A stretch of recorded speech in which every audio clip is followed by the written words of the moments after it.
आज नवरात्रों का तीसरा दिन है और आज चंद्रघंटा माता का दिन है। सुबह सुबह नहाकर सबसे पहले मंदिर आ गई क्योंकि पूजा जो करनी है। मंदिर आने से पहले पंडित जी ने सारी तैयारियां करके रखी थी। पूजा में बैठे एक अलग ही सुकून मिला। पंडित जी ने पूरे विधि विधान से पूजा करवाई और सही बता रही हूँ, एक अलग ही लेवल की पॉजिटिव वाइब मन में चल रही होती है। आज मैं मंदिर में थोड़ी देर पहले आके बैठ गई थी। सही बता रही हूँ, मेरा उठकर जाने का मन नहीं कर रहा था, इतना मन लग गया यहाँ पर बैठकर। माता रानी के चरणों की पूजा की गई और फिर सबसे आखिरी में हमने माता जी की आरती की। आप सभी भी दर्शन कर लीजिए और कमेंट्स में लिख दीजिएगा जय माता दी। और आप लोग कमेंट करके यह भी बताना कि आप लोगों में से किन किन ने व्रत किया है। मंदिर से घर पर आने के बाद में मैंने सबसे पहले सूट चेंज किया क्योंकि मैंने बिल्कुल व्हाइट कलर का सूट पहना था और घर के कामों में वो गंदा हो जाता। फिर मैंने धुले हुए कपड़े समेटे। मेरे साथ अधिकतर ऐसा ही होता है, कपड़े धोकर तो सुखा देती हूँ लेकिन जब बारी आती है समेटने की तो वो कपड़े समेटना इतना लंबा पेंडिंग हो जाता है कई बार तो कि मैं क्या ही बताऊं। और एक साथ इतने सारे कपड़े धो लो, उसके बाद में उनको समेटना भी बहुत बड़ा टास्क होता है। सारे कपड़ों को अच्छे से तय किया, प्रेस के कपड़े अलग करे और जो कपड़े रोजाना पहनने के होते हैं उनको अच्छे से पूरी अलमारी में जमा दिया। क्या आप लोगों को भी बहुत बड़ा टास्क लगता है कपड़े धोना, उनको समेटना, सब कुछ? अब बारी आती है सोफे के कवर की। सोफे का कवर भी धुला था तो मैंने सोचा इसको भी अच्छे से लगा देती हूँ। थोड़ा सा समय तो लगता है लेकिन यह अच्छे से एक बार सेट हो जाता है तो सोफे गंदे होने का डर बिल्कुल नहीं होता है। मेरे पास सिर्फ एक ही सोफा कवर था,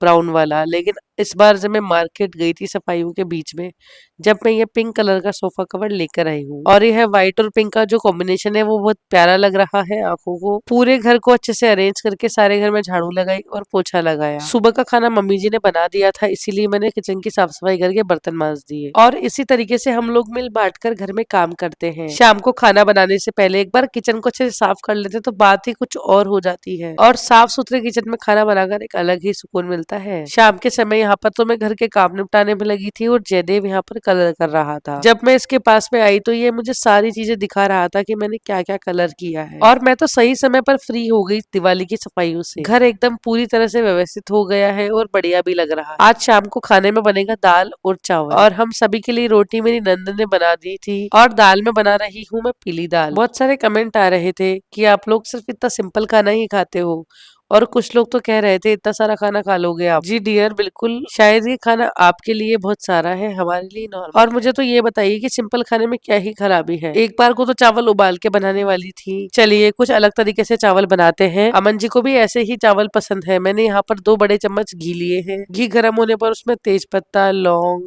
काली मिर्च ये सब ऐड करेंगे और फिर इसमें ये धुले हुए चावल डाल देंगे। इसमें जीरा भी ऐड करेंगे और इसमें नमक ऐड करेंगे। ये चावल बहुत ही बढ़िया लगते हैं। इनको अच्छे से फ्राई करने के बाद इसमें पानी ऐड कर देंगे और इन्हें बिल्कुल मीडियम फ्लेम पर ढककर पकाएंगे। आप लोग कमेंट करके बताना आप भी ये चावल अपने घर बनाते हैं और आपको ये चावल कैसे लगते हैं। लहसुन प्याज अभी हम नहीं खा रहे हैं क्योंकि व्रत चल रहे हैं। टमाटर, हरी मिर्ची और अदरक को बिल्कुल मीडियम साइज में चॉप कर लेंगे, ज्यादा बारीक भी चॉप नहीं करना है।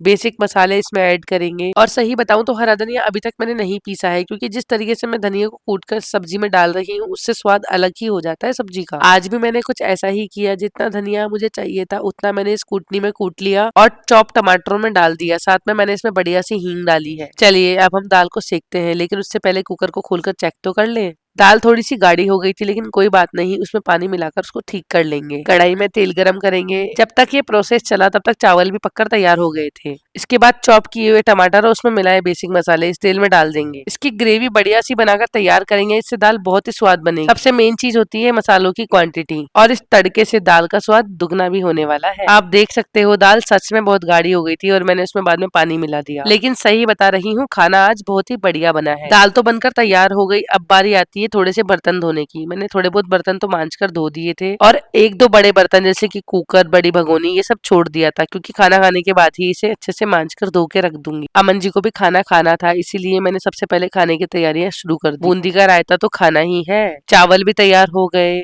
साथ में नमकीन है, पेठा है, मिर्ची है और सुबह सुबह हम जो पूजा करने जाते हैं ये वहाँ का प्रसाद है जो मैं और अमन जी व्रत खोलने से पहले जरूर खाते हैं। मैंने मांजने के बर्तन सिंक में रखे और खाना खाने के लिए हम सभी ने मिलकर खाना परोसा। जयदेव ने भी साथ में हेल्प करवाई। आज जयदेव ने भी अपने पापा का इंतजार किया और दादाजी और माँ के साथ खाना नहीं खाकर उसने आज हमारे साथ में खाना खाया। जयदेव को हमेशा हर काम में हाथ बंटवाने की आदत सी पड़ गई है और हमें अपने बच्चों को ये आदत डालनी भी चाहिए। एक जगह बैठकर बढ़िया खाना परोसा, बाकी सभी घर वालों ने खाना खा लिया था क्योंकि वो सब जल्दी खाना खा लेते हैं, लेकिन अभी मेरे और अमन जी के व्रत चल रहे हैं तो मैं उन्हीं का इंतजार करके खाना खाती हूँ। माता रानी को प्रणाम किया और हम सभी ने भोजन ग्रहण किया। मैं तो भगवान से यही कहूंगी कि हे भगवान जी, जो भी आप हमें बड़े प्रेम से दोगे हम वही बिल्कुल माथे पर लगाकर खाएंगे, और हमें जो मिल जाए खा लेना चाहिए खाने में, क्योंकि अन्न महाराज का अपमान हमें कभी नहीं करना चाहिए। बहुत सारे कमेंट आते हैं, लौकी तोरी यही बनती है क्या आपके घर में? जी हाँ, जो हमारे घर में अवेलेबल है हम वही खाएंगे।